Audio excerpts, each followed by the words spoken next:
Hey, you out there. Want some coach commentary? Want some co-hosts who actually are authentic and real? You can tell that they actually have some type of chemistry going on. Hey, Cloud Jason. That's cool. I actually got something in mind for you. So keep listening. You'll find out. This is Touchdowns and Tangents, your weekly spot for NFL takes, culturally concise tangents, and context for the coach. What's up, good people? Live from Hawthorne, California. It's a dynamic duo. Your Thursday night spot for NFL takes, topical tangents, and concise commentary for the culture. I am PD Camarillo, and he is... Surviving a very crippling and humbling week. My name is Kenneth Frank James Bear. Yeah, man, and we're a little bit late, so there's a few things we need to talk about. First off, Kenny, you want to... Rest in peace, Tito Jackson. I got another RIP coming at the end of the show that's actually very hurtful. But, yeah, Tito Jackson, if it wasn't for him, defying his father and learning to play guitar, even though he broke a guitar string, and becoming one of the great guitarists. Like, everybody makes the Tito jokes, especially Chris Tucker and Rush Hour. Everybody makes the Tito joke. But, like, he stayed in his lane. And if it wasn't for him being a guitarist, the Jackson 5 never happens.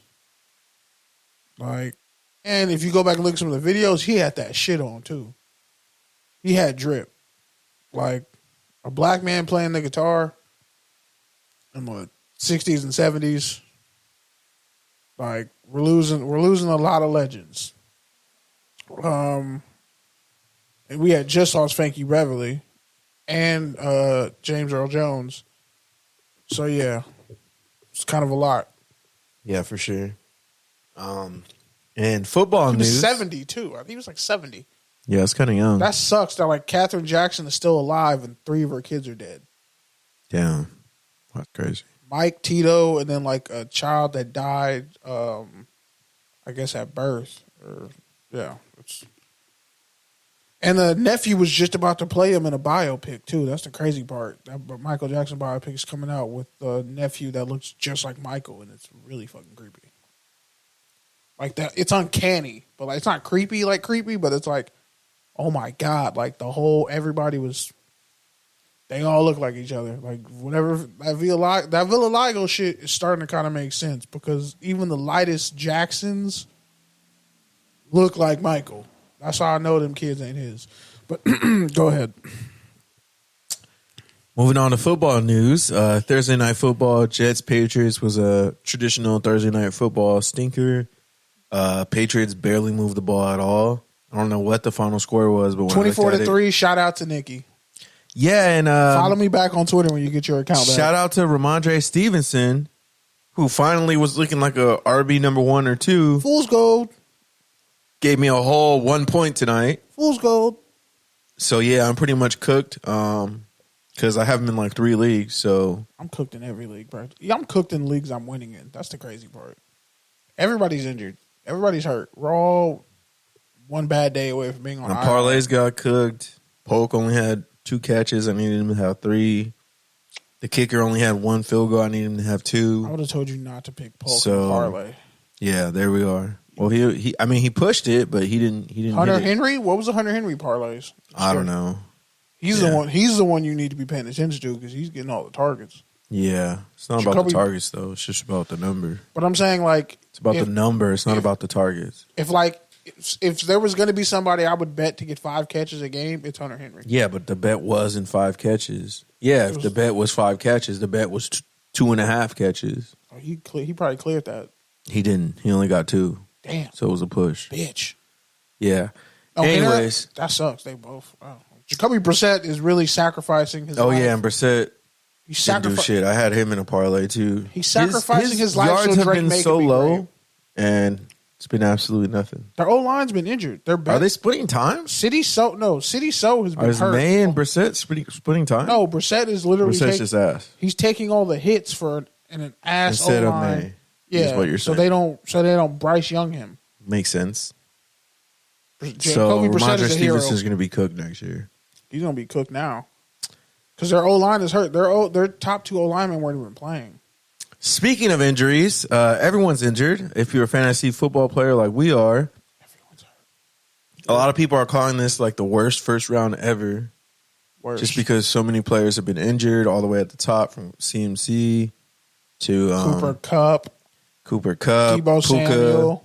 Jamar Chase is just starting to play. He's just not getting. He's mad he didn't get paid, but he went off. He said something to the ref that was so heinous he almost got ejected. That Bengals game, CD's been like solid, but he hasn't had like a CD game. he had a 65-yard touchdown. Olave ain't really done shit. I mean, the Saints have technically the number one offense. But Olave, not because of Olave, he has like 10 points in 2 weeks. Why is Derek Carr like all of a sudden looking like the quarterback we hoped he would be for 10 years? Oh, it's Clint Kubiak. That's why. Clint Kubiak is OC. I mean, he has everything he needed. He got a check down running back. He got a good mix of receivers that can stretch the field. Yes, fast receivers. Tight ends that are mismatches. Like, that's what he always needed. That was always been his format. And a great O-line. And his O-line's playing better this year. So, yeah. Shout out to Alvin Kamara, who just always seems to score like 3 to 5. He just has to score a bunch of touchdowns. The 1 year I don't take him in fantasy. It's wonderful. Like the year he fucking scored 8 touchdowns in one game against me. I still hate the Vikings because of that. We're ready to write him off this year, too. Yeah, because could you blame me? Oh, look, now he's just against. You were definitely on that Falcons wagon. Nobody saw. Well, I mean, they won, didn't they? They won on Monday Night Football. So, I mean, I'm kind of right. And Drake London, I told you. I was kind of ass though. A big-ass receiver with little receiver feet. He's like chill, bro. 88 speed, 95 agility. He had the game-winning touchdown. He cooked Darius Slay. Yeah, but what did he Darius do the Slay's rest a borderline of the game? Hall of Fame corner. What did he do the rest of the game? It doesn't matter. What did he do the week before? What did he do at the end of the game? I didn't even take Drake London in fantasy, by the way, because I knew this was going to happen.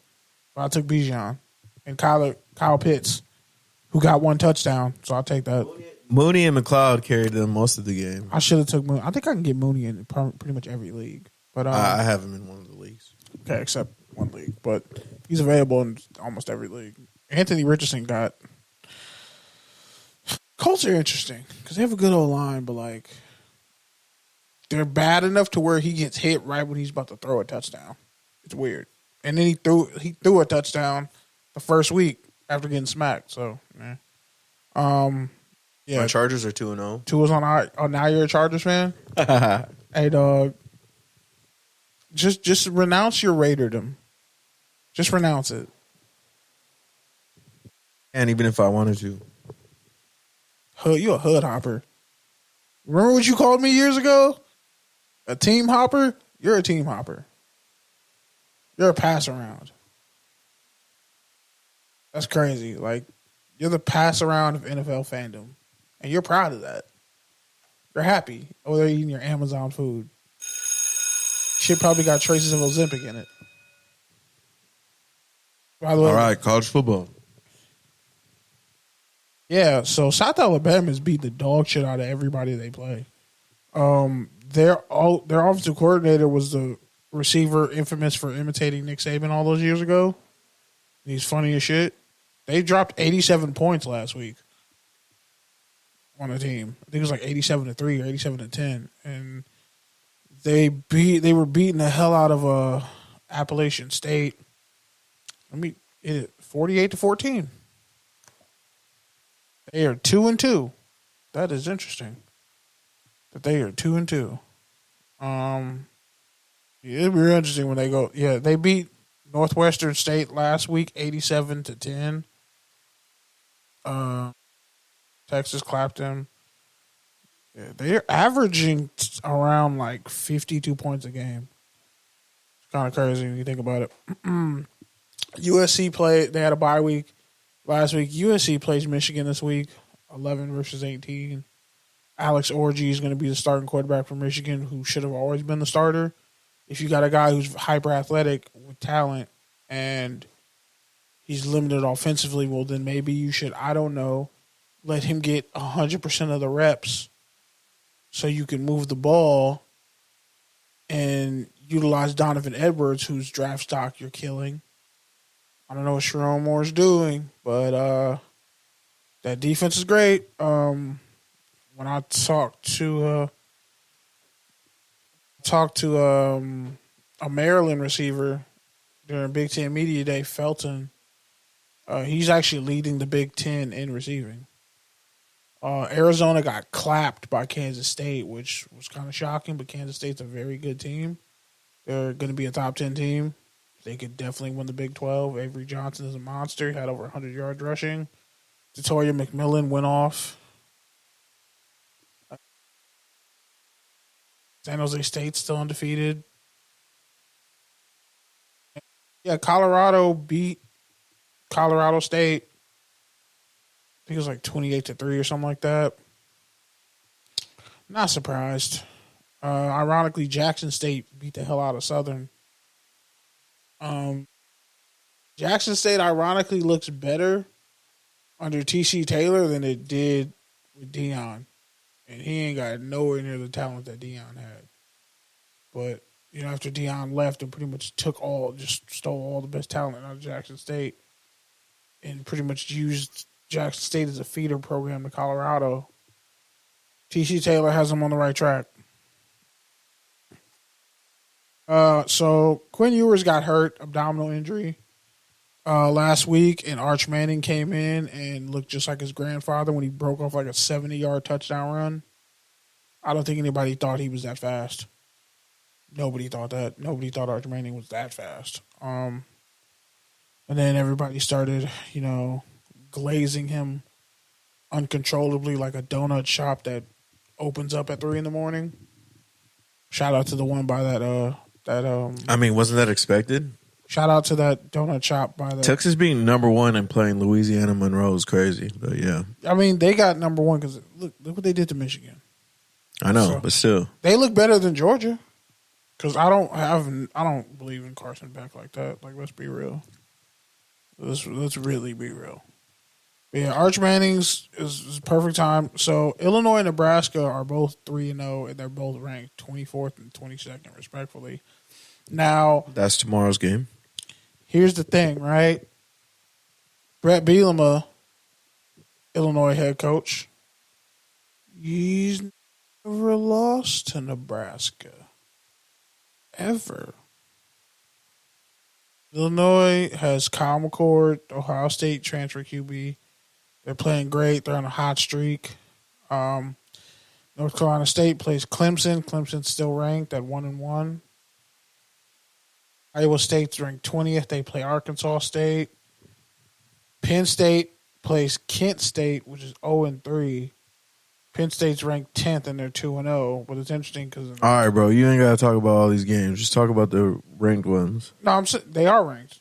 I know. I'm talking about like the both teams ranked. Here's the thing. Penn State struggled. Penn State struggled last week. I forget who they played, but they struggled against Bowling Green. Right? They play USC in a couple weeks at USC. So they can't really afford to overlook a winless Kent State because, like, the MAC has just been upsetting people all year. LSU is going to be playing UCLA. LSU's 2-1 after a controversial win against South Carolina where they should have lost. What does UCLA have to do to not get clapped? They're going to get clapped. What do they have to do to not get clapped? Not get clapped, but they're clappable. What do they have to do to not get clapped? Strategically, what do they need to do? Strategically, they need to get their offense going, which has been pretty putrid, and not let LSU's offense nickel and dime them down the field. LSU's defense is probably the most cheeks it's ever been. Like, I don't know how Brian Kelly managed to make LSU less tough. Like, somebody said on Twitter that Brian Kelly has sucked all the toughness out of the LSU football program. He's totally pussified. Like, their DBs it's awful. It's crazy. Utah, Oklahoma State. That's going to be a great one. Cam Rising may or may not play. He should, but him and Alan Bowen are a combined age of 49 years old. Jeez. Who do you like in that one? Utah? No, Oklahoma State. I trust the team with the healthy quarterback and the best running back in the nation. I think Gundy has something for Kyle. I'm telling you, Kyle Whittingham is on his last. If this season doesn't go according to plan, Kyle Whittingham's out of there. Because he's not going to tarnish his legacy by like staying too long at Utah. Even though Cam Rising could actually come back for an 8th or 9th year of eligibility. Jeez. Oklahoma and Tennessee? That might be the game of the year. Heupel got fired by Oklahoma. This is why I wish Nikki was on the line. Because, so Heupel got fired by Oklahoma and then went to Utah State. And guess who he recruited out of Bakersfield to Utah State under head coach Matt Wells? Jordan Love. He recruited Jordan Love to Utah State. Dope. And said, look, I got this job at Mizzou. I got to take it. Then ended up, at Tennessee, has them ranked 6th in the nation. They beat up on North Carolina State very badly. Tennessee looks like a top 5 team. One of the best in the nation. Nico out of Long Beach, Warren High School. Warren and Downey. It's all the same shit. Let's be honest. Downey, Long Beach, Bellflower. One day we're going to have a conversation about that. I already had a conversation with people about, what Long Beach is and what Long Beach isn't. But, you can go back in the archives and look at those community conversations. So you like Tennessee? Oklahoma? This is the thing. Oklahoma's been playing down the past 2 weeks. They played down in Tulane. They played down in Houston. Tennessee's been blowing people the hell out. And this is a revenge game for Heupel. Because this is an alma mater where he won a national title as a quarterback and then was a coach under Bob Stoops and got fired. He's going to want to win this game. And I think Tennessee has more talent than Oklahoma. And I think Heupel, he's beaten Bama before. So he's not afraid of a big game. And he has a quarterback that he wants who's learned under the tutelage of Joe Milton and reached out to Peyton Manning and reached out to Hendon Hooker. So I like Nico and what he's done. If they can keep him healthy, that offense is pretty unstoppable for Tennessee, and that's why they're ranked 6. Georgia Tech, after their loss, they're 3-1, but they're playing Louisville, who's 2-0, and they're ranked 19th. Notre Dame's ranked 17th, and they're 2-1. Yeah, LSU really, I don't know. It's whoever loses this game is going to be in big trouble. That's all I know. LSU out of LSU and UCLA. All right, so dive more into USC because I don't give a fuck about these other games that you're just rattling off. All right, so actually BYU could be a potential upset because they're 3-0, and they're playing Kansas State. Like BYU legitimately, and it's at 7:30 at night. BYU has a way of just beating people they're not supposed to beat. So I think that's the last real upset as far as like top 25 goes. But Oklahoma's ranked 15th, by the way, and Tennessee's ranked 6th. Oklahoma could very well win that game, especially since it's at home. But I think Tennessee has enough to beat them. Miami versus South Florida is very interesting because South Florida is not a bad team. You got to remember, South Florida was like neck and neck with Alabama for like most of that game, and then Alabama pulled away. So if you can go toe-to-toe with Alabama for a half,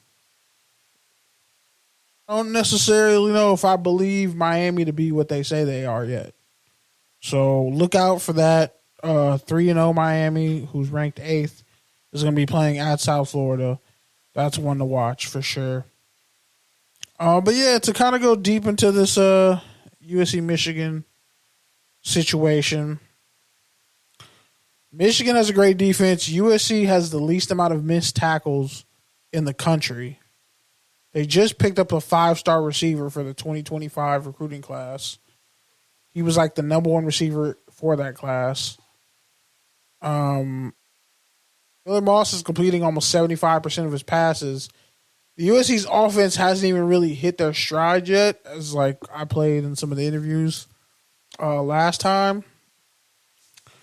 So what it really comes down to is like Lincoln Riley's offense with a great USC defense that's playing physical, and they really haven't given up any big plays in the passing game. And Michigan's offense is looking like shit. Let's just be real. And if you can shut down Donovan Edwards and make that defense obsolete, I mean, I think USC wins this game by maybe 10 to 17 points. Like, if Miller Moss, if they protect Miller Moss the way they're supposed to, because that is still an NFL defense that Michigan has. Will Johnson is probably the number one corner, more so than Travis Hunter, as far as just pure cornerback play goes. He has the cleanest tape, giving up the least amount of touchdowns. So, USC has to come ready. I think, they're getting the tight end more involved in their offense this year. But those receivers got to make plays. But it's shown. You can go into the big house and take their cookies. Texas did it. And USC, this is their first real big test of the season. They've kind of exceeded all expectations. Like, they're not that soft USC team from the past 2 years. So when a lot of people thought USC was only going to win 6 games this year, now it's looking like they could get hot, go on a run, and make it to a national title. I think if they come out and dominate Michigan, you have to consider them as like a team that's going to make it to the national title game, or at least the top 4. Because if they run through Michigan, they're not playing Ohio State unless they see Ohio State in the Big Ten title game. They run through Michigan. They could run through Penn State. They avoid upsets with Rutgers at home. They can avoid an upset against Notre Dame and Maryland. And it's a very respectful schedule. They already beat LSU. Like, USC has a chance to do something very great this year. And it's kind of shocking because they're a very young team. But, like, you can see what Lincoln's finally has solidified with the defense and everything going on and their running game. So, yeah. I think USC could have the most dominant and decisive win this week in college football.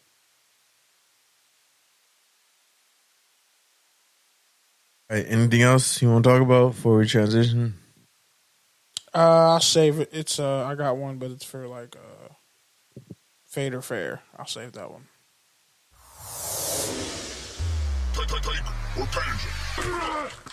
All right, man. Well, let's just start with this one since all the mainstream media, that's all they've been talking about.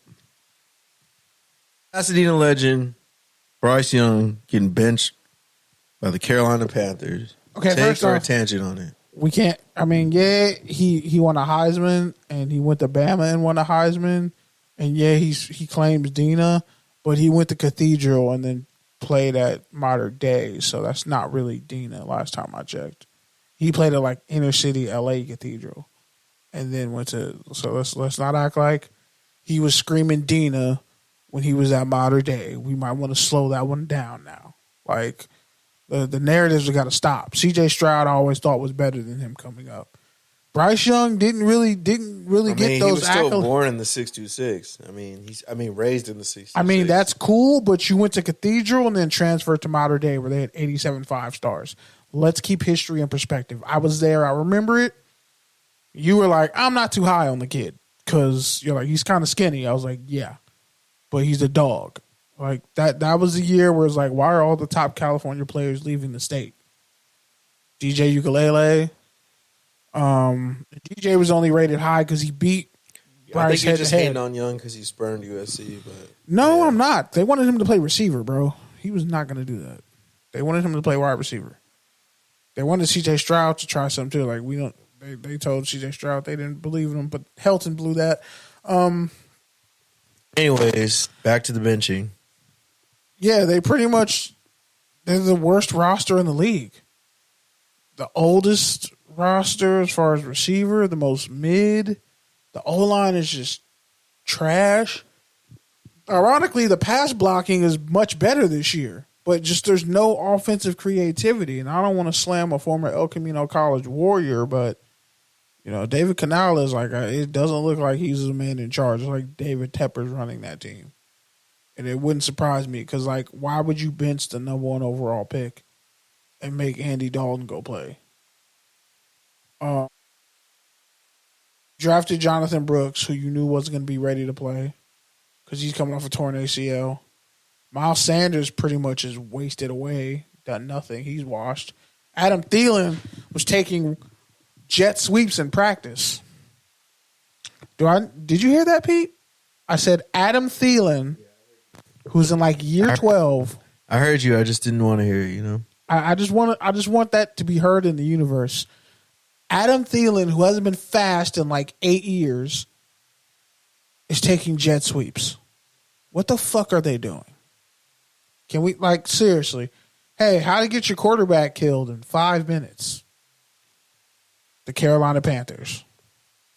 A team that had Christian McCaffrey, Cam Newton, DJ Moore, all this talent, and is gone.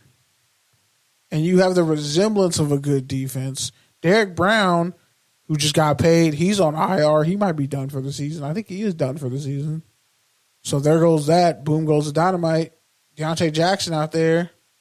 You got some safety help. You know, you still got Shaq Thompson, but, I mean, you got no difference makers on that defensive line. So you're probably going to get ran through. But, you know, the Raiders don't really run zone very well. They should just go back to power. Shout out to, you know, Unfiltered Truth, because Lord knows we've been yelling that into the fucking ether for 10 years. Why are the Raiders keep running a gap scheme and they never actually can run a gap scheme? But anyway, it's just trash. It's a trash situation.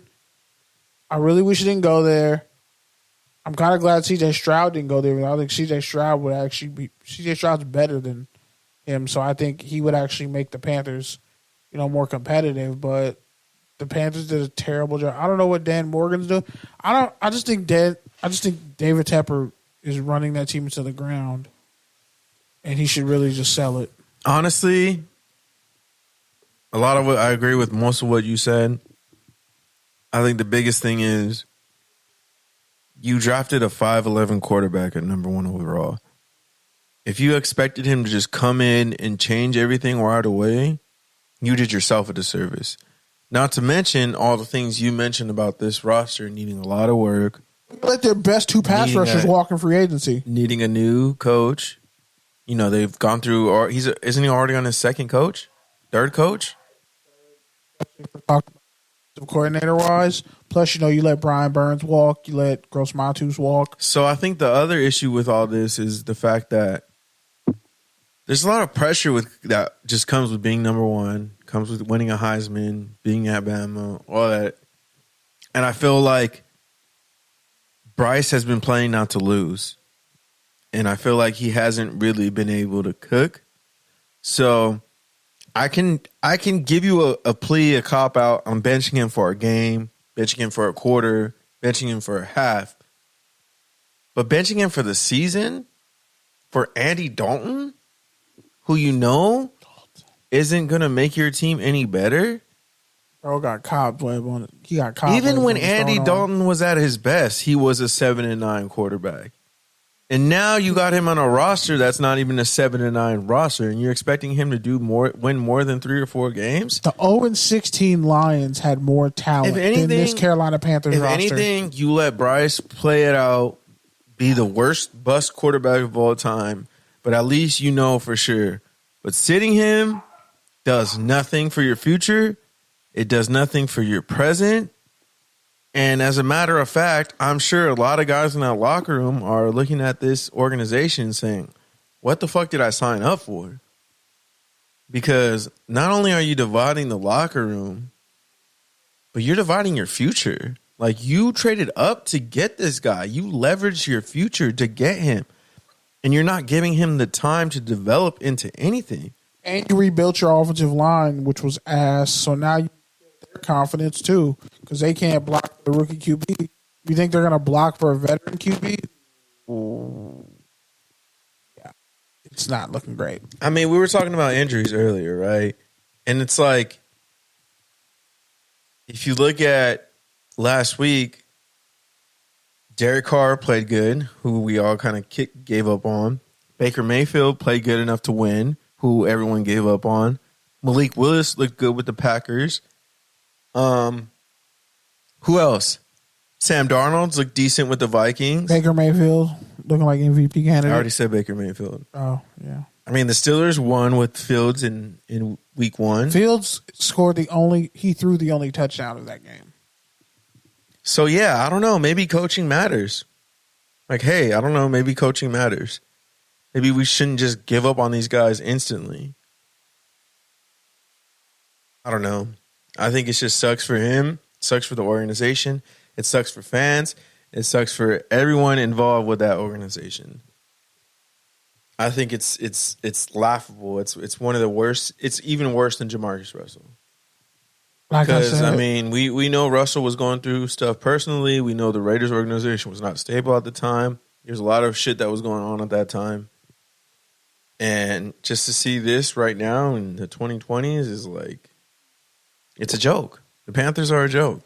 Like, again, the 0-16 Detroit Lions would whoop this Carolina Panthers team's ass. Because at least they had Megatron. Like, who's Megatron on the Panthers? Go ahead. Tell me. Who's half as talented as Megatron? Deontay Jackson?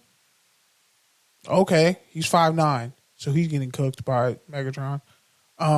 Your best 3 DBs are going to be on him. Again. And then, the guy who led their team in sacks, they waived him. Some dude with an African name I'm not going to pronounce. Yeah, I know who you're talking about. Imagine the dude who leads your team in sacks and you cut him. So, like, people are saying, it's time for Cam to come back. No, don't bring Cam back. I like Cam upright and walking.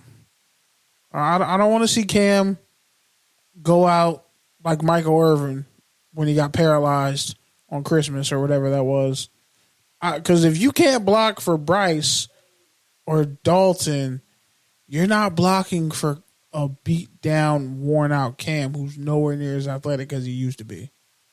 I'm sorry. Like, no. I'd rather see Cam on the Raiders. All right, the Rams and 49ers will play this weekend. It's expected that SoFi will be 62% Niners fans. Take your tangent on the Rams and Niners playing and all their stars being injured, and also Niners fans taking over the SoFi. Is there like a parlay on like fights? Because I say it's above 7. I say 5 to 7. 5 to 7 brawls. There's going to be Niners fans fighting each other. And Niners fans are going to start it. Because Niners fans are kind of shitty people. Just saying. Like, if we're breaking it down, Raiders fans, I be arguing with my coworkers. Raiders fans get the worst rap. But if you were getting jumped and you heard Raiders off in the distance, that's like the equivalent of fucking Captain America getting cooked by Thanos and all he hears is on your left, Cap.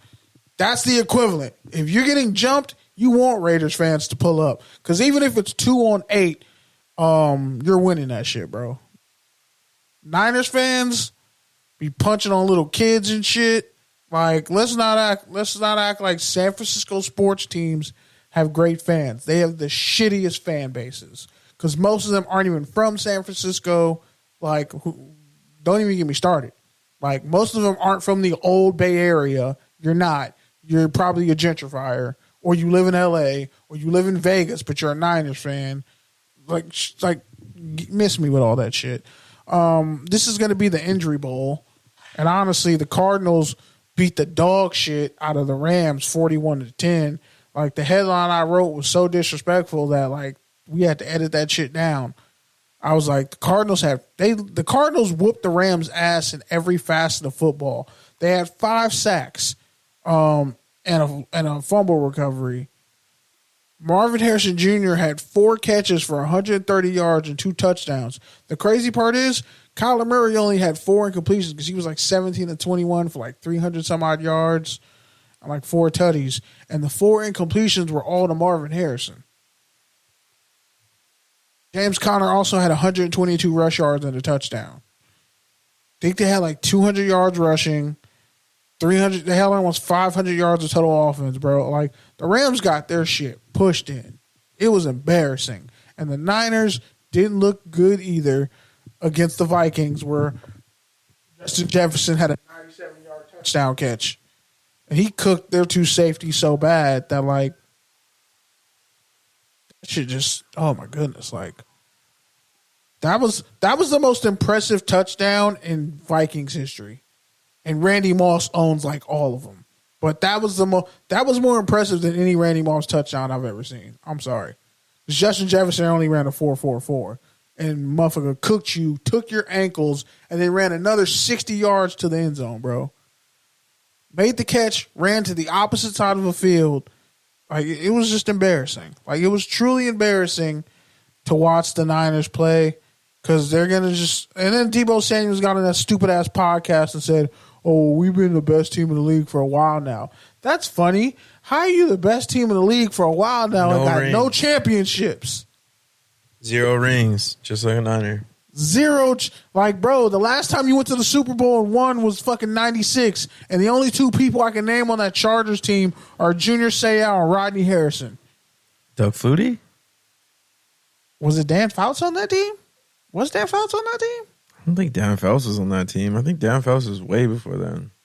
There's no way Flutie was a fucking starting quarterback in the Super Bowl. He won one with the Patriots, but there's no way Flutie was a starting QB, bro.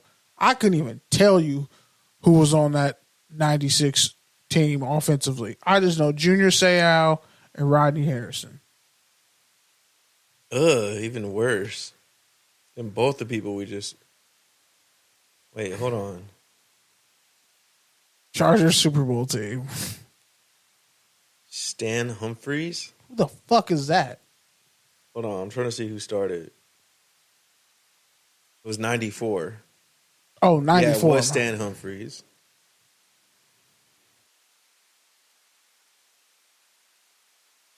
Now, Trone Means at running back. Latrone Means, I know who that is. Oh, and who's the head coach? Bobby Ross. Sean Jefferson. Mark. That's whatchamacallits. That's Mark Seau. I don't fucking know. They didn't even have 1,000-yard receiver. The defense bro. was fucking lit, though. Of course their defense was lit. That's how they got to the Super Bowl. They had like 17 interceptions. Chris Mims at defensive end. Bro, they had Leslie O'Neal. They had a hell of a defensive line. They had like 40 sacks. Yeah. Damn, and they had another like... I take it back. They had another like 15... Eric Bieniemy was on that team. Another like 15 fumble recoveries. I take back what I said. Rodney Harrison wasn't on that team. Yeah, he was not on that team. Yeah, this is sorry. Oh, he was on the team, but he was a rookie. They had hella interceptions too, bro. He was a rookie. Their starting corners had at least 3 That's picks. That's what I just said. You don't listen. That's crazy. Yeah, they had like 15 interceptions, like 15 fumble recoveries, like 40 sacks. Anyways, that's enough Charger lore for the day. Pretty much for the whole season. Realistically, Stafford could fuck around and get hurt because his whole line is injured. And if Stafford gets injured, the season's over. All right, I'm moving this one up because I there's way more stuff for fair fade this. But Diddy finally got indicted. Touchdown or turnover. Wait, seriously? What? No, I had a whole diatribe I was going to go on. Don't worry about it. Just talk. Give me a take or a tangent on it. I was today years old when I found out Faison Love isn't even from here. This motherfucker's Cuban and he's literally on an expired visa. We can just deport his ass back because he just keeps being on the wrong side of history. Out here saying, I didn't know you can go to jail for being nasty. Dog, Diddy took butt. He took Meek Mill's ass. Jaguar Wright, everybody said Jaguar Wright was lying. Guess what? She told you what Tusi was, which is pink cocaine, which is fucking cocaine and fentanyl. It's like cocaine, fentanyl, and Special K. If you don't know what Special K is, it's horse tranquilizer. If you don't know what horse tranquilizer is, it's ketamine. So imagine ketamine, some fentanyl, cocaine, and some pink shit to make it taste better, I guess. Some food coloring. Because, a drug that might fuck you up forever, you want it to look nice. It's like how, lean has dirty Sprite. Motherfuckers was putting Jolly Ranchers in their cup. If I saw you with a Jolly Rancher in your cup with ice, no, I don't want nothing you drinking, motherfucker. I'm good. No, thank you. That's how I avoided a lot of problems at parties. You got Jolly Ranchers and ice in your cup? This motherfucker's a dope fiend. I'm good. No, thank you. You probably on an upper too. You probably on a pill and you drinking lean. So you the nigga that's gonna shoot up the party. Let me get out of here. This is why I stayed. Man, yeah. Anyway, I'm just gonna say it's no surprise that he got denied bail. Yeah, you're like, wait, you can afford $50 million?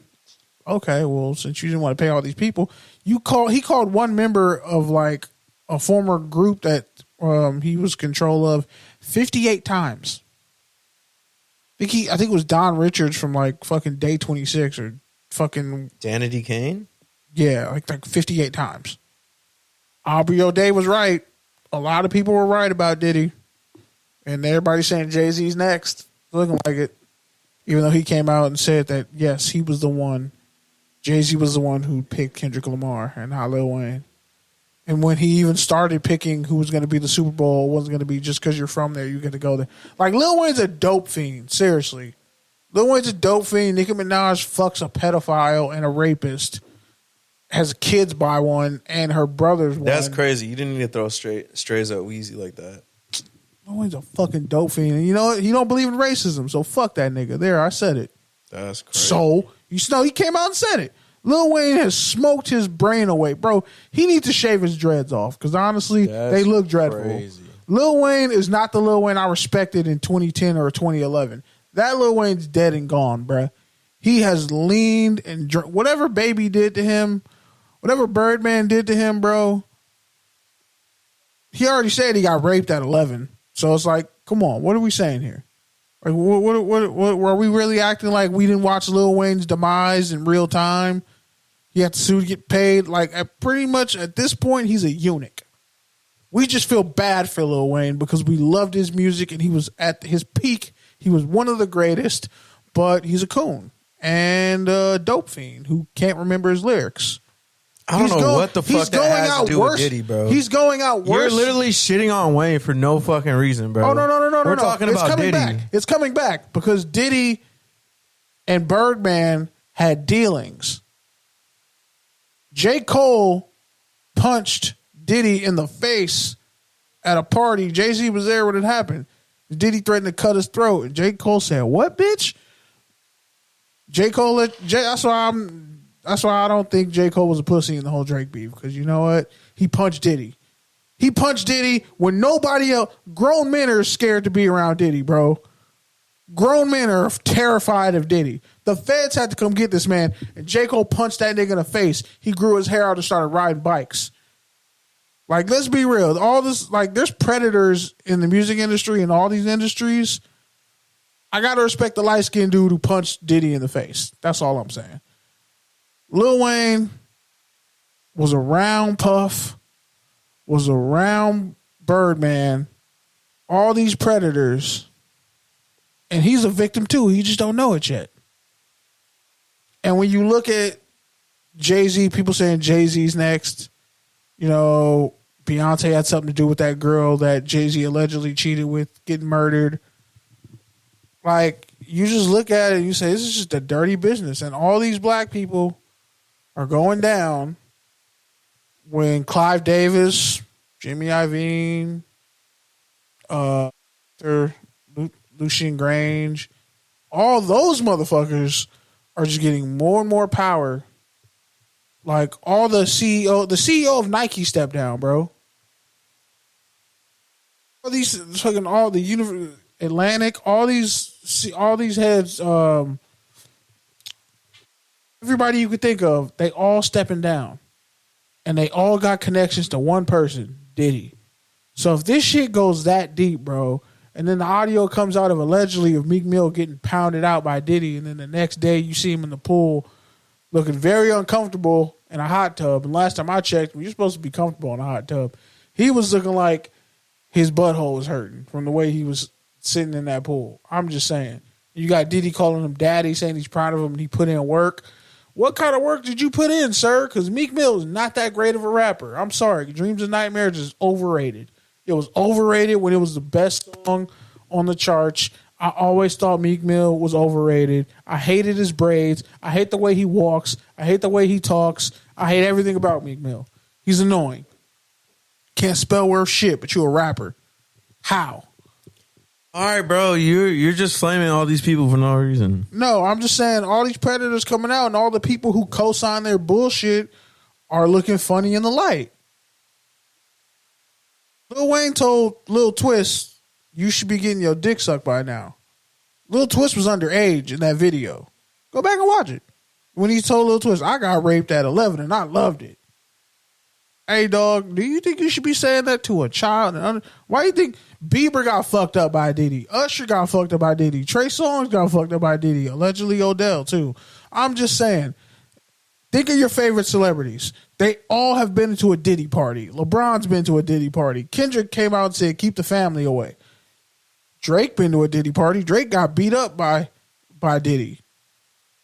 Think about it. All these people I'm naming have connections. It may sound like I'm going on a diatribe, but all these people have connections to Diddy and may or may not have been sexually violated, or may or may not know a bunch of people who've been sexually violated. Now all those people are coming out to speak. They all can't be lying. Everybody can't all be lying about how they were victimized. You know, like I know, there are people in the journalism industry who've been victimized, and we will never hear their stories. They off somewhere else. They off working as a fucking manager of a Chick-fil-A somewhere. Dreams destroyed, crushed. So I'm glad that he's getting his comeuppance. I just want to see Clive Davis get his comeuppance for what he did to Whitney Houston, her daughter, you know, because how the fuck they both died the same exact way in a bathtub. And then the boyfriend who killed the daughter, dead too. Ray J walking around like he don't know what happened, even though Ray J was the last person to see Whitney alive. Clive Davis, Lucien Grange, all these figureheads in the music industry, it's just nasty times. But as Cat Williams said, all lies will be exposed this year. And I'm just happy to see everybody getting exposed for the nasty motherfuckers that they are. Predators that they are. You shouldn't have to live your life every day in fear. And first off, that nigga's guilty. I don't care. They could say he committed war crimes in Rwanda. I would believe him. Who the fuck has that much baby oil, Pete? Motherfucker had like 100,000 gallons of baby. They found no condoms in his house. They found all that baby oil and lube. So did you run out of baby oil first or lube? I have so many questions I don't want answered, but I need clarification. Amazon goes to Diddy to get baby oil fulfilled? Literally. This motherfucker ruined the price. This is why my nephew probably couldn't get baby oil. This motherfucker ruined the price point of baby oil. Anyway. Baby he oil's really a don't. scam. Yeah, he's 3. Get him some scam. peppermint oil. It's good for your skin. But yeah, nah, it's not. You shouldn't be putting peppermint oil. It literally says you can put it on your skin. Yeah, it doesn't work that way, Kenny. What the fuck? It says it on the thing. It don't work that way, Kenny. I've gone to herbalist stores. They've said it. Yeah, herbalists are fucking scams too. You know how the body works? So you're telling me anything you put on your body slowly adapts to it. So yeah, the peppermint oil might be good like for a week, but after that week, any of a positive effects that it is having on you, your body's already adapted to it. So it's a placebo. It no longer works. Yep. God, exactly. I hate everything, bro. This sucks. All right, man. Moving on. Touchdown and turnover. Let's just start here. Justin Fields has the Steelers undefeated. Big Ben says he would stick with him even if Russ was healthy. Big Touchdown Ben and should turnover. shut the fuck up. No, I'm just playing. Yeah, I don't want to ever hear from Ben Roethlisberger again. Did you make amends with those 2 women in the bathroom yet? Anyways, touchdown or turnover. Justin Fields being undefeated. Man, funny. They all these black quarterbacks they said couldn't play. Geno, Justin. I mean, he hasn't looked great, so I mean, I would chill with that. No, he's the reason the reason they won.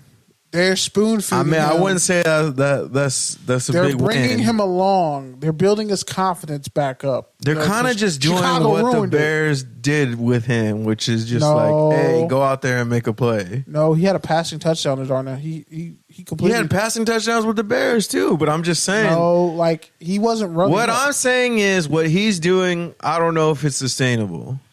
I feel like they're riding his back a little too hard, and they need a little bit more around him. Because Russ is going to be. And they need to be a little bit more creative. I'm not going to say anything about Russ. Russ I'm just saying in general, they're doing the same thing that the Bears did where it's like, just go out there and make a play. And it's like, Hey, it's this not is really the Steelers, fair. right? This is Mike Tomlin, right? Yep. This is the Steelers, right? Yep. The same Steelers that have had Mike Trubisky and Mitch Trubisky. Kenny Mitchell. Pickett for 2 years. Well, those are terrible choices. Everybody do those are terrible choices. And before they had Ben Roethlisberger, they had Tommy Maddox and Cordell Stewart. Whoa. Don't be disrespectful. Watch your Just fucking saying. mouth. Watch your fucking mouth on both those. Don't make me... Interesting. To shut up outside. No, I'm just playing. But yeah, Tommy Maddox was actually kind of a GOAT. Let's not act like he wasn't an XFL. He won a title with the Extreme. He was an XFL GOAT. He went to UCLA. He's really might be the coolest UCLA. All right, man, but back to Justin Fields anyways. Fields is doing what he's supposed to do for the Steelers. He's winning them games. The defense is winning them games, but he's not losing games. He's putting points on the board. He's putting drives together. This Steelers offense is gonna be good as the season goes on. And everybody said, like, yeah, Fields needs some development, but it's already had Ohio My point State. is, I don't really think they're developing him. I think they're doing the quasi-Cam thing where it's like, we're not going to put anything around you. We just want you to be our savior every George week. Pickens. And then when you can't, we're going to get you the fuck out of here. George Pickens, Pat Fryermuth, Najee Harris, Darnell Washington. You don't believe in Pat Fryer. Yes, I do. I Nobody believe in believes athletic Najee pins. Harris. First off, Inglewood doesn't. he's from the Bay. You watch your fucking mouth. You He's from watch the your Bay. I whole thought he was from mouth. Inglewood. You watch your. Nobody what? even You thought believes he's in from him. Inglewood? Nobody even believes in Najee Harris. Why would you anymore. think he's from Inglewood? I don't know why I thought that, but yeah. He's from fucking Pittsburgh, technically. He's from Northern Cali. Whoa. 3.7 yards per carry, but yeah. I Hey, bro, digress. that O-line's still trash. Why do we still act like the Steelers' O-line isn't trash? We just close our eyes. I'm just saying, three-fifths of their O-line is good. according to the book of Kenny, it doesn't matter if your O-line is trash. You should be able to get 4 yards per carry. Hey, according dog, to the book of Kenny. that man stiff-armed somebody so disrespectfully, I know he gave them ZTE. So, like, and I don't know why he put on that extra weight. That was kind of stupid. It's like, shouldn't you be getting faster? Aren't you the all-time leading rusher in Alabama history? Don't you have enough carries on your body? Why would you want to run people through people's faces? You should be trying to, like, avoid contact. Trent Lacey Harris? Don't call him Trent Lacey Harris. That's disrespectful. That's why you chuckled a little bit. I was sneezing when you said it because I knew I was going to laugh. I was like, I'm not going to not laugh on air. All right. That was good. That was the law firm of, that was good. No, All right. Shake your head All along. right. Jets leverage against Hassan Reddick. Jermaine Johnson tore his Achilles. Robert Saleh and Aaron Rodgers hit a celly in his honor when they scored tonight. But yeah, overall, Reddick's still holding out. He's lost about $8 million. He has $8 tweeted- million in fines. He tweeted this week a cryptic tweet saying God will find a way. But yeah, how do you think this situation progresses now that they've lost one of their best pass rushers? They need to stop being stupid and pay him. You lost a first-round pass rusher, and Jermaine Johnson, so you had plans for it. Bro, you lost and you Bryce lost Huff. Huff. Yeah. Fucking pay him, stupid. Just pay And him. now you're gonna just Now you don't. now you you're wanna just be gonna cheap? waste Quinnen Williams' window. Yeah. Just like you wasted all those other D tackles windows that you've had over the years. Quincy Williams, his brother, turned into an All-Pro. Like, bro, pay. You have Sauce Gardner on a rookie deal. Fucking pay Hassan Reddick and stop being stupid. You have the money. You're the Jets. You ain't winning. You might as well pay a proven guy. I'd rather pay Hassan Reddick and he don't do shit, but have 6.5 sacks, than not pay him. And then he's just sitting at home. He's like, all you have to do is give me a new contract. You saw what I did in Philly. Hell, I'm the reason they got to a Super Bowl. And you didn't want to pay me? But you paid Aaron Rodgers. The Chiefs brought back Kareem Hunt.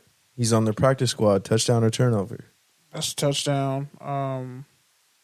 He's going to put real foot to asses out there. Pacheco out on IR. I still maintain that was the weakest the weakest kick I've ever seen in my life. I still think he shouldn't have regress. been punished because I know girls like I've seen hookah lounges where chicks like that got knocked the fuck out. Motherfuckers act By like he Spartan 300 kicked her. Like he didn't Randy Orton he punt pushed the her bitch. with his foot. Like Said, "Get off me, slore." The girls with him was trying to fuck her up. So it's like, come on. Any hoodles.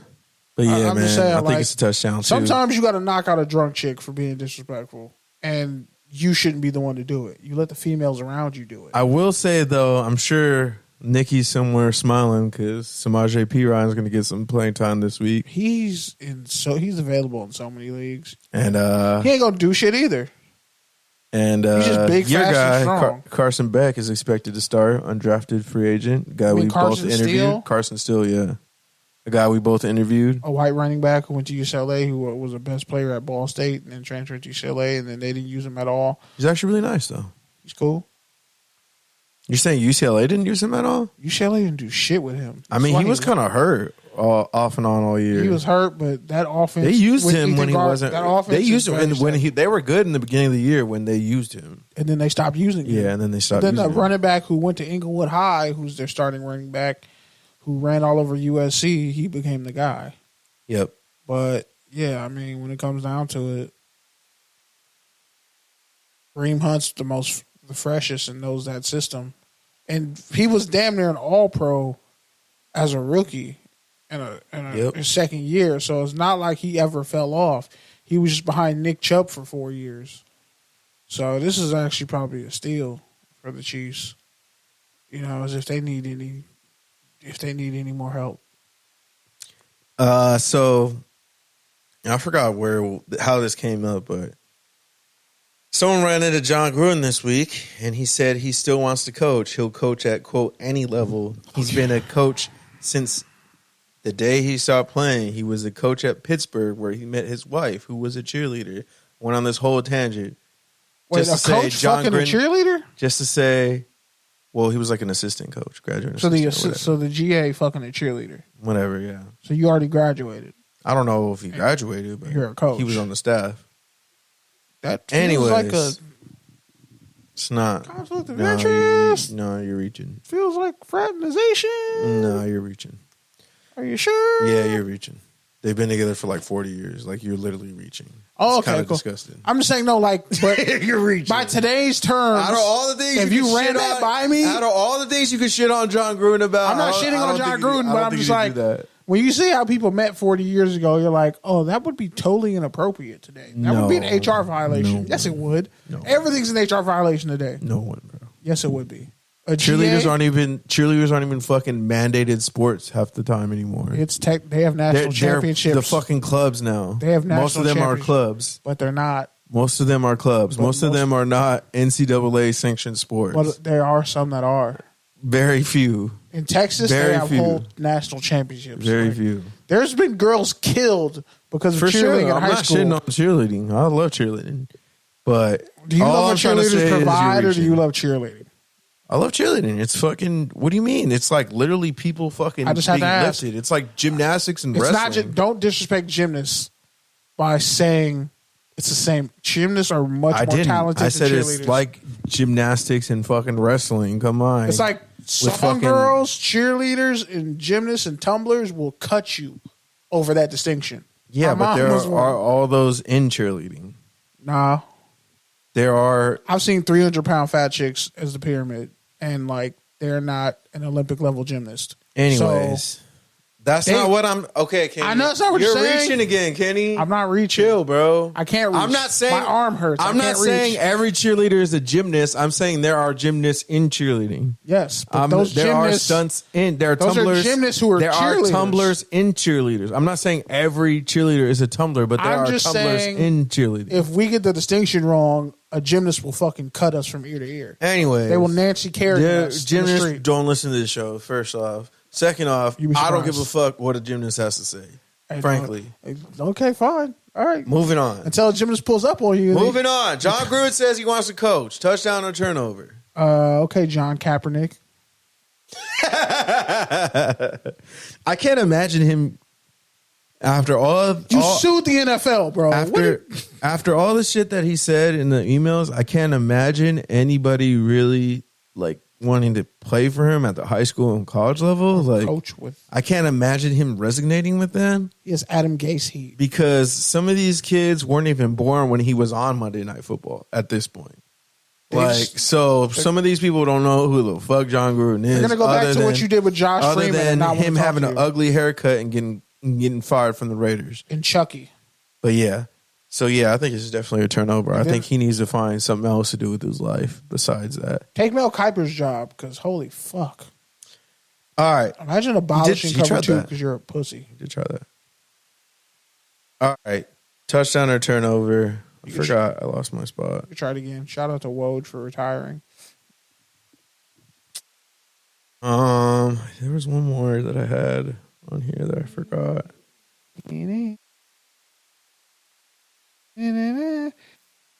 Agatha when it comes out on. No, that shit looks weird. Aubrey Plaza. I didn't even finish the what's her face? The hot white bitch I want to fuck. Wow. That doesn't narrow it down at all. That doesn't narrow it down. Hey, legal. He's not being vague. He's not being specific enough. Visions girl.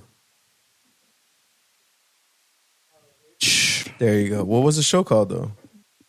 I don't remember. The show wasn't called Scarlet. WandaVision. There you go. Yeah. WandaVision.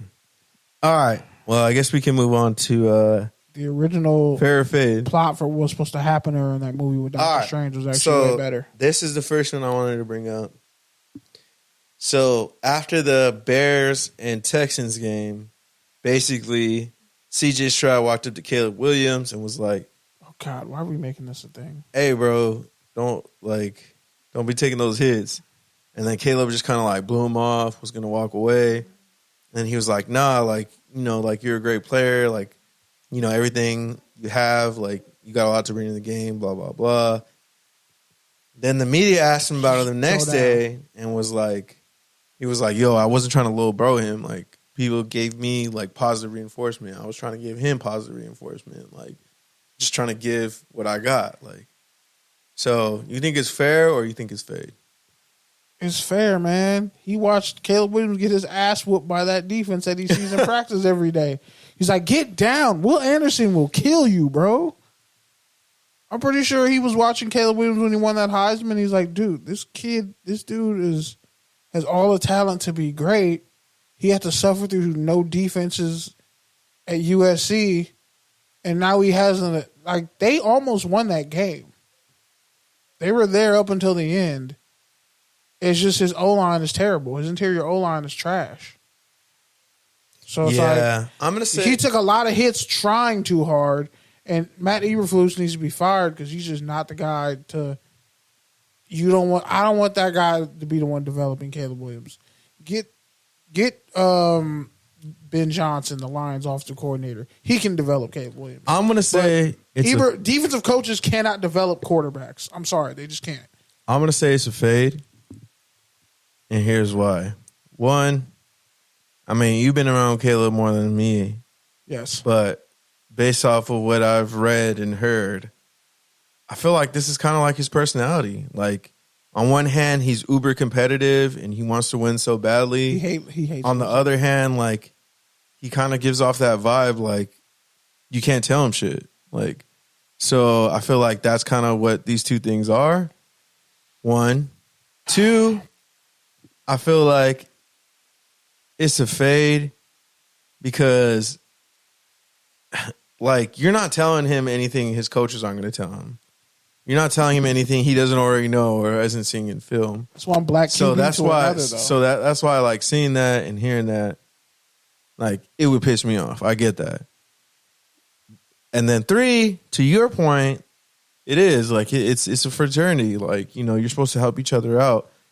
And further, CJ Stroud has not only been better at the NFL level, but he actually won more at the collegiate level. So, and probably should have won a Heisman if we're being real. And probably should have been number one pick if we're being double real. So was better. I said he was better than he was. And he went to the playoffs last year. So Yeah, I don't know. I mean, I think it's kind of I kind of see a fade on both sides, and I think it's also fade his offensive coordinator. And my fourth point is it's just a fade by the media too, because they're really just trying to, spark up a little that quarterback versus quarterback rivalry that they try to do with Pat and Joe and Allen and Lamar. Can we stop saying Joe Burrow and Pat Mahomes is a fucking rivalry, because it's not. It's like, they try to do. It's like, bro, hire some WWE writers, because y'all don't know how to build up these storylines. You guys really just end up glazing both sides, and ends up just being a fucking room of fucking glaze everywhere. Wow. In like fucking Lena the Plug's house. Wow. Lena's house. That's crazy. I don't even want to see your search history this week. That's wild. On a similar note, Shedeur Sanders called out the Colorado State QB. Who was ass? He said he spent all season talking shit, so fair fade. Yeah, they said we wanted to kill those guys. We should have beat them.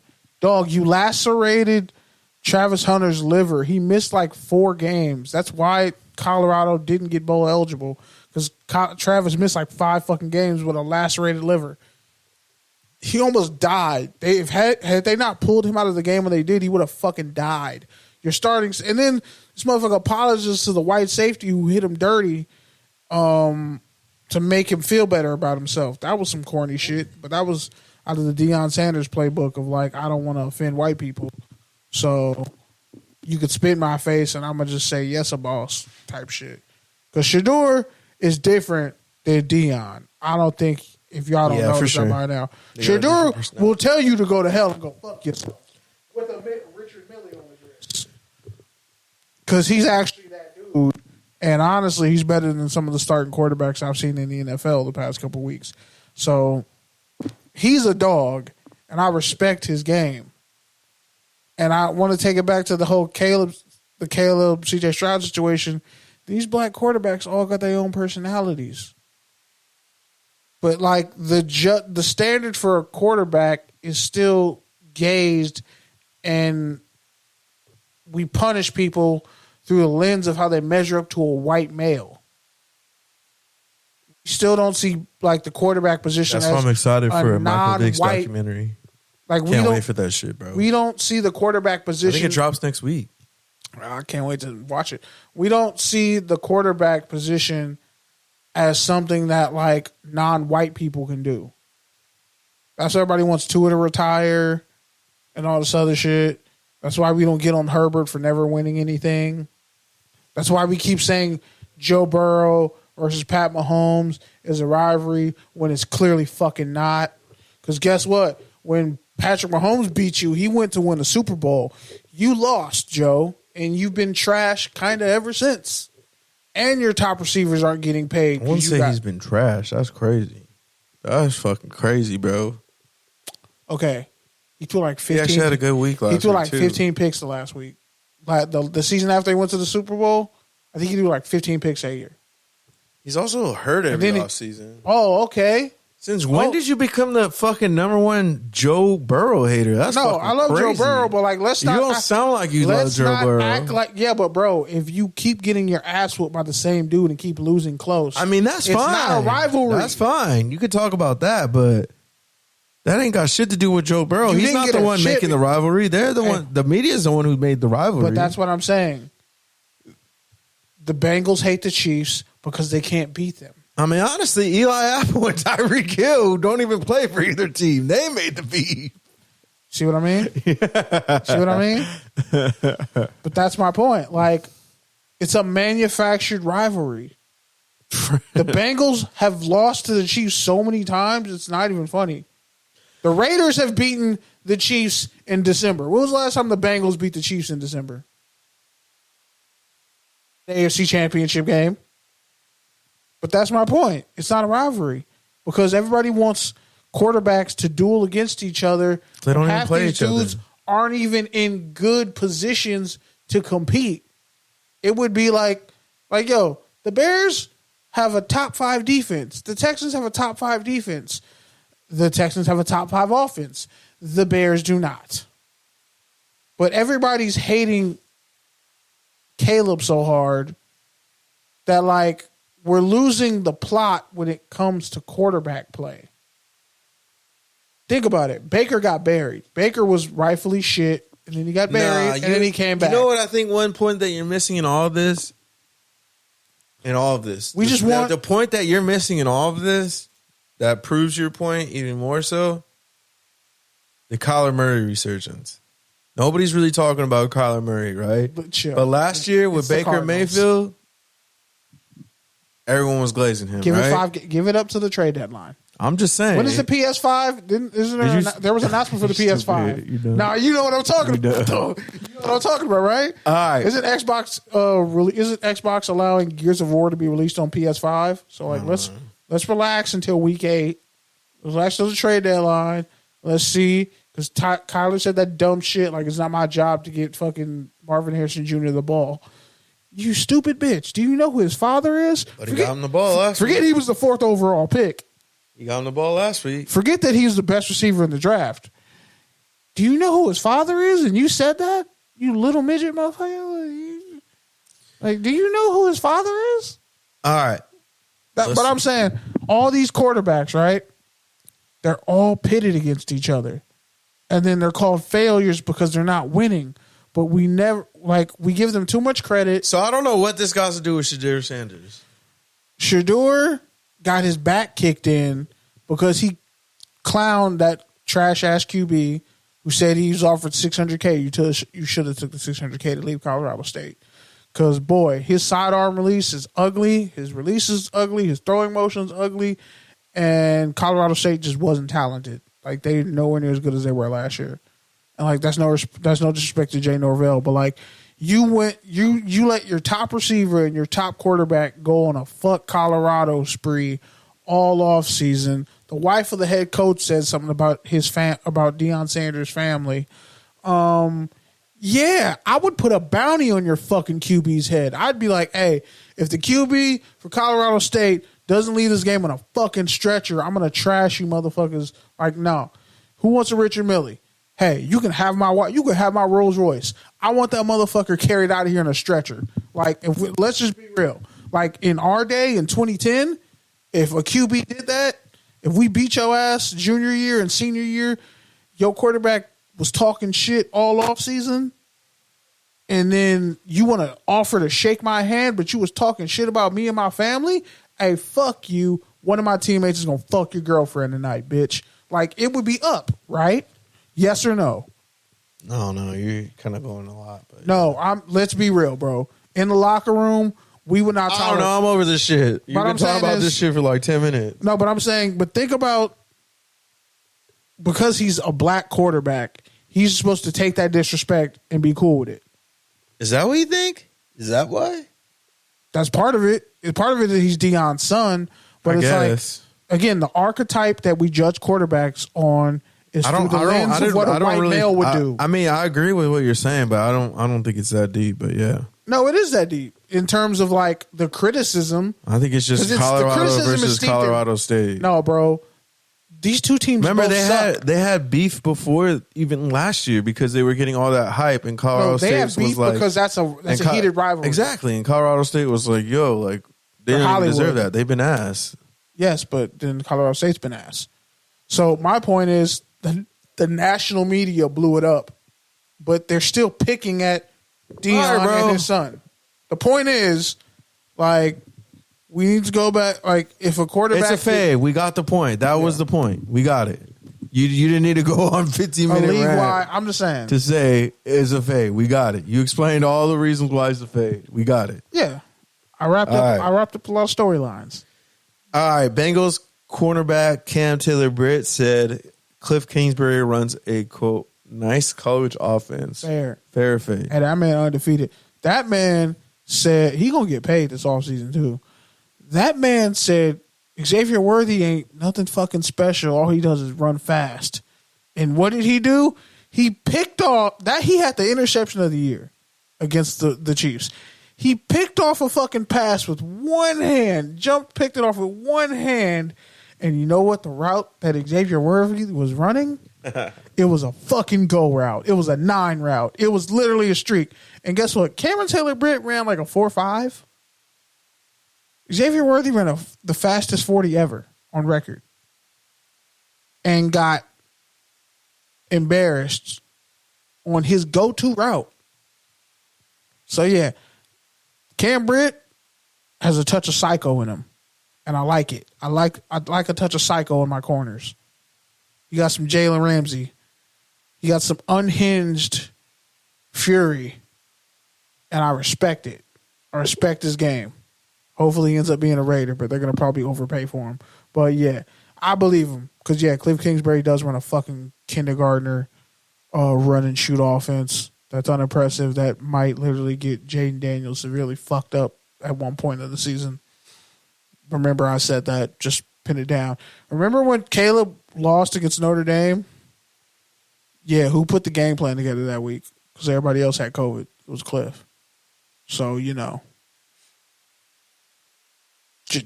I don't know how much they want to trust Kliff Kingsbury in that offense.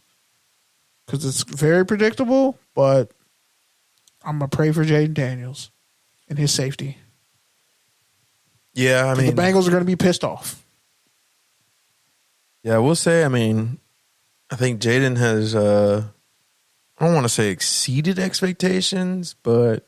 Their first win against the Giants, and the Giants are. But I think he's looking better than most people expected. So whether that's a tribute to Kingsbury's dumbed down offense or not, I mean, at the end of the day, you know who Kliff Kingsbury is. Like, that's what he does. Can't be offenses. When they work, they work. When they don't, it's a shit show. Look at how things ended in Arizona. Notre Dame game. All right. The Dolphins reportedly have like a $43 million insurance policy on Tua if he never plays again. Fair or fade? Fair. Most of these teams, I saw a list. I think so. I think the Chiefs has like an $87 million insurance policy on Mahomes. Like, all these teams, like, the only team who doesn't have an insurance policy on their quarterback is the Jets with Aaron Rodgers. They do not have an insurance policy on him. When it comes down to it, these teams can use an insurance policy as cap space. That's how they can pay these guys this absorbent amount of money. And if they get hurt, they still get their money back. So, yeah, I see why people would say Tua should take the money and just retire. Because they'll get their money back off you, don't trip. Like, yeah, they're saying Tua doesn't plan on retiring, but that may not be up to him. Because if he says that, then he literally forfeits like $50 million. And you'd be stupid to say that publicly. Yeah, and that. Make them tell you can't play again. But also, I think he does still want to play. I feel like he does still have. I think a part of him has always wanted to prove something, you know, and I feel like he has that just because of all the injuries. Well, his dad also pushed him insanely. Yeah, right? I could imagine. Not on some Tom Marinovich type shit, but kind of some Tom Marinovich type shit. If you know, you know. Well, either way, I mean, Ryan Tannehill was not going to be their insurance policy, reportedly. God. Ryan Tannehill. They did sign Tyler Huntley, though, which surprised me. Like, I don't know why the Raiders didn't sign Tyler Huntley, but I digress. It's too much like right. Yeah, they don't want to win or have a black quarterback for some reason, even though they got a black head coach and black black president of operations. Could have had Justin Fields. Anyways. Probably would be 2-0. I digress. Justin Fields was the QB, they'd be 2-0. Digress. White can't find a hole. Yeah. Anyways. There was fucking one more thing again. I forgot. Fuck. All right. You can save the last one and you can talk about that in your rant. Go ahead, Kenny. The Kirk Cousins one? No. Fair fade. The only one I didn't mention, fair fade. Madden Curse or Red Lobster? You could do both of those in your rant because I don't really give a fuck.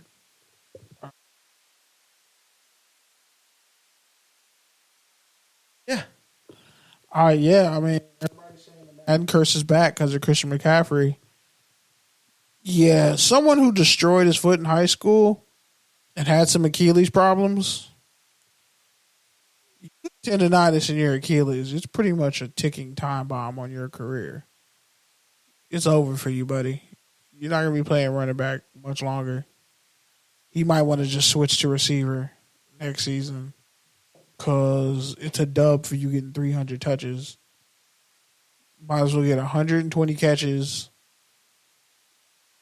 and take some handoffs. Probably will never rush for 1,000 yards again. Because once that Achilles tendonitis weighs in, then you're going to start getting micro fractures, micro tears. Then you're going to get big fractures, massive tears. Then if your ankle breaks, then your Achilles is just going to give out. Because people don't realize when you have ankle injuries that your Achilles is also fucked up too. People be walking around with a tear in their Achilles and literally not knowing it. My mom had Achilles at work and didn't know it for 2 years. It'll change the way you walk. It'll change the way you put pressure on your foot. And then if you have really bad luck, you fucking the toes on your feet can start turning black because blood stops circulating to your foot properly. And yes, that could happen to a high-level athlete. You could fuck around and lose your foot behind Achilles tendonitis. It can just keep... Because once your foot degenerates, that degeneration follows up to the rest of your body. That's why it's better to have an injury above the waist almost than below the waist. Because whatever happens to your foot, that tainted blood or that trauma travels back up your legs. Then it'll travel into your thighs, your hamstrings, glutes, everything.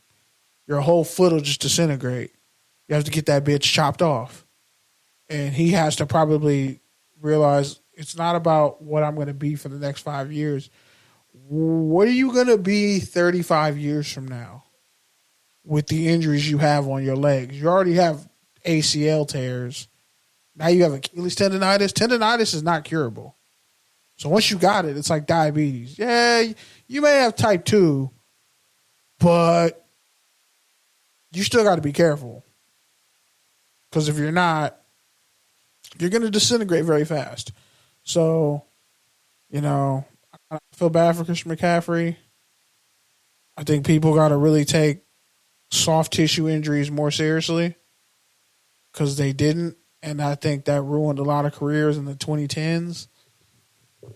And, lastly, actually not lastly, but a black dude in Nigeria, I think he's 35. He bought Red Lobster and bought them out of bankruptcy and get rid of the all-you-can-eat shrimp.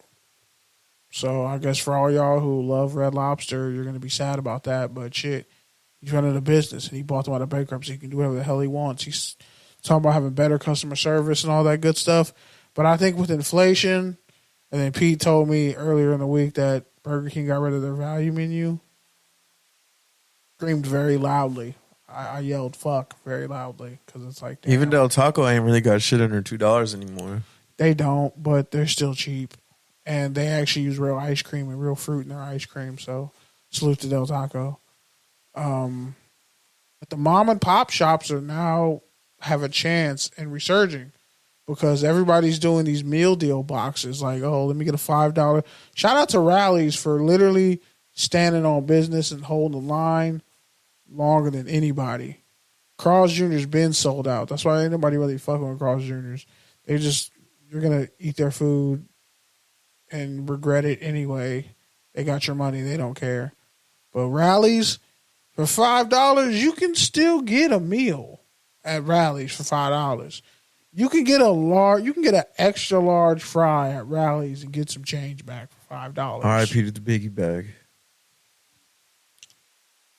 We could go further back than the biggie bag.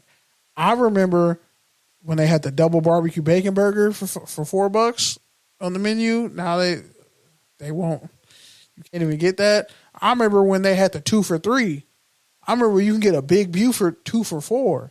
I remember those days. That shit's 2 for $8.50 now. All right, man. I got all the shit I want to say. All right. Lastly, rest in peace to a dear friend of mine, Bobby Trotter. He was found dead last Thursday at 9:32 p.m. in his apartment. I've known Bobby since elementary school, damn near. Had a raspy voice because, like, when they did surgery and removed his tonsils, they fucked up his vocal cords. So you couldn't really hear what he had to say. You had to, like, really listen to him. But he was funny as fuck. He would say some really slick shit sometimes. He was a great human being. Nobody had a bad thing to say about him. I'm still kind of fucked up about it. I normally kind of process death and keep moving, but I really haven't been able to shake this one. This one hurts because this is like the second person that I kicked it with in high school that I was cool with, that I knew that, like, and I don't even, like, we still don't know the cause of death yet.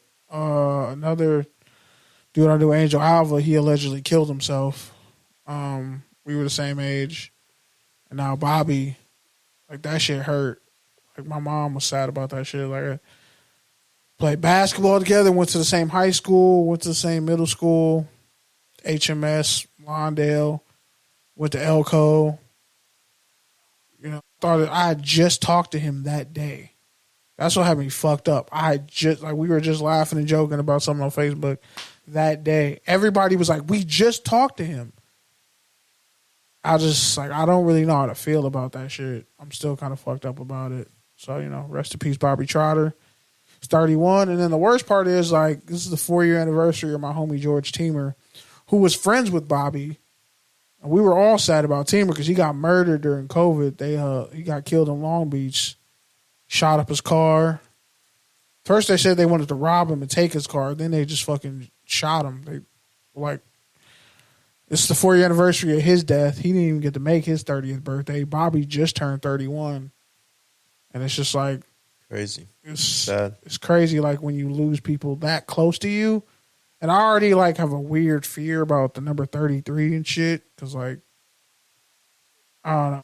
Nip died at that age. Like, a lot of people go in their 30s and you don't realize it. And my mom, she was talking about some of her friends who are just dropping like flies, and it's just like, fuck. A lot of people are checking up out of here. And, like, I'm thankful to be here because, like, I see my nephew, you know, a couple times a week, and that's, like, the best part of my day. Like, he's untouched by all this shit. He ain't even affected. He be like, shit, we were singing Coco Melon today this morning. And he was sitting there, like, he don't normally talk. This motherfucker can count to 10. He can count. He just won't do it. But he was singing Coco Melon to a tee, like, perfectly. No mistakes. Belting out Coco Melon, all the songs. And I'm just sitting there like, man, the homie Bobby was like, man, you got a beautiful nephew, bro. And I just think about people who aren't here anymore, who I grew up with. And we went through fires and wars together. They see me go through some foul shit. And to know they're not here and they were just here a week ago, it's a lot right now for me. So I just salute to everybody, man. You know, just reach out to the people you care about and tell them you love them and you care about them. Hopefully that might change something. That's all I got. All right, man. Well, sorry for your loss, man. It's sad. Yeah, I'll just, there was a couple of things I figured out what I left off Farrah, so I'll just kind of start there. First off, I'm going to start with Derek Carr. He got a $15K fine for grabbing his nuts in the end zone, which was kind of funny. I digress, though, because, you know, Derek Carr be pushing that whole, you know, Christian conservative narrative, but you're over here making references to Michael Jackson and grabbing your balls. I don't think that those two things tie in. And on that same note, all you motherfucking analysts out there who are like, oh, this is the Derek Carr we always wanted. Oh, here's Derek Carr. Derek Carr's been underrated, blah, blah, blah. Just keep that same energy in week 12 because The problem with Derek Carr has never been he can't do it for a month or even 2 months. The problem is he can't sustain it for a whole season. So let's keep that same energy. And with the way that division is going with the Falcons, I mean, he can still not make the playoffs. So let's just cool it down on that. And on that same note, I know Kurt Warner, he's taking on a new role with Monday Night Football. He called out a lot of analysts and was like, how are some of y'all going on these shows on Monday talking about all these players, especially the quarterbacks, like you watch the tape? But I literally watched all the games and all the quarterbacks and broke them down, and it took me all of Sunday night and all of Monday, and I barely finished. So am I doing something wrong? Truth is, Kurt, a lot of these people aren't watching tape, and that's what he alluded to as well. I can think of probably your favorite personalities on ESPN that aren't really watching tape like that. And same thing for all these different teams. I mean, I watch the Raiders, Rams, and Chargers every week. Most people aren't. So your favorite bloggers probably not. I am, though. So, yeah. And then on that same note, there's been a lot of people also hating on Tom Brady for his analysts saying, you know, he's hesitant to call out coaches, blah, blah, blah. I think at the end of the day, same thing as Derek Carr is like, man, keep that same energy. A lot of y'all were glazing Tom Brady to get an interview because you knew what it was going to do for your engagement, because you wanted a picture on your little Hall of Fame of interviews of you interviewing the GOAT. But now that he's ascended to a level in your field above you, it's easy to throw rocks from below. Like, so in a year when he's better at doing this, just keep that same energy. And believe me, I'm not one to defend Tom Brady, but like, it's just corny to kind of steamroll a guy who's pretty much better than you at everything you've ever done. Like, and yeah, so I don't know. I think there was one more thing too that I had that I forgot, but yeah, I'll probably remember it as soon as I'm done wrapping this up. Other than that, man, I mean, it was a good week for me. Took a few days off for the first time in a while. Visited Vancouver. It was actually a pretty interesting city. It's like a way cleaner Portland. Lots of nature, lots of hikes. Got to go to an MLS soccer game for like $8, which was actually pretty cool. The arena's pretty nice. I'm going to be hosting the World Cup up there in 2026. Didn't get to do everything I wanted to do, but it was nice to just kind of like disconnect for a while. So I was happy about that. Oh, that's what I was going to say. So pretty much Dan Campbell had to sell his house after everyone leaked his address because he lost. And also Will Levis had to change his, phone number because fans were texting him about how shitty he was playing, which, by the way, he played shitty. Those 2 fumbles, unexcusable. But yeah, man, don't get me wrong. Like, people know, like, I ride for my Raiders. Like, I get pissed off. I get mad. I fucking kick shit, whatever. Like, and when we win, I'm happy, whatever. Like, I blame the coaches, and now I'm betting, so now I be thinking everyone's selling. I be getting mad when people come up 1 yard or 1 fucking catch short, etc. So believe me, I get the hate, but that's where it should stay. Like, if y'all are going out there fucking stalking people, if y'all are over there fucking intimidating people, then guess what? You better keep that same energy if they walk into your fucking favorite dining hall. Like, you better just, if you're really willing to fucking just, text Will Levis, whatever the fuck, you better fucking slap that man's fucking plate off the table and fucking just run his fade right there on site. But most of y'all won't. In fact, most of y'all would see this man and just instantly fucking glaze him and try to get a picture and try to get an autograph. And that to me is just corny. I mean, Kenny knows I shit on white players all the time. I'll still interview them, and be professional. Am I going to fucking glaze them and try to get the autograph? No. But I'll respect them. I'll shake their hand and say, I respect what you've done for the game. But I'm not going to glaze them. But I'm also not going to try to intimidate them. And also, most of y'all ain't going to do shit to Dan Campbell because Dan Campbell will knock most of you the fuck out. Like, period. He was a 6'6", 280-pound blocking tight end most of his fucking career. He would fuck your wife in front of you. So you would do nothing about it. So again, just to go back to the overall theme of like, keep that same fucking energy. Because I guarantee you, if you saw Dan Campbell at a fucking $3 Pistons game, you'd fucking glaze him and say how much you're happy that he fucking changed the Lions culture. So don't be trying to fucking show up at that man's house and fucking annoy him and send him threatening letters. Like, that shit to me is just so corny. And it's probably coming from the 80% of fans that have never even put on fucking shoulder pads. I guarantee you. Plus, he was on that 0-16 team. And he will bite your fucking kneecaps off. Timmy in Wisconsin. There you go. But yeah, man, so if you get a chance ever to go to Vancouver, it's a really nice city. I recommend it. Everything was pretty cheap. I found a bar for Monday Night Football that had like $3 like craft nice beers. So that was pretty cool. There's a lot of good food. There's actually a lot of shit open late. There's a lot of like Indian, Mediterranean, Asian food out there. So I was eating good. But yeah, man, Vancouver's pretty tight. I recommend it. One thing you gonna find for a hospital, for a place to wipe your ass, you gonna find a good bar. I'll give you your props. Like, you will find a place to convene, drink, and consume sports. I respect that. The funny part is too, it was like in any fucking city on the planet. A lot of them were asking me just like random football questions.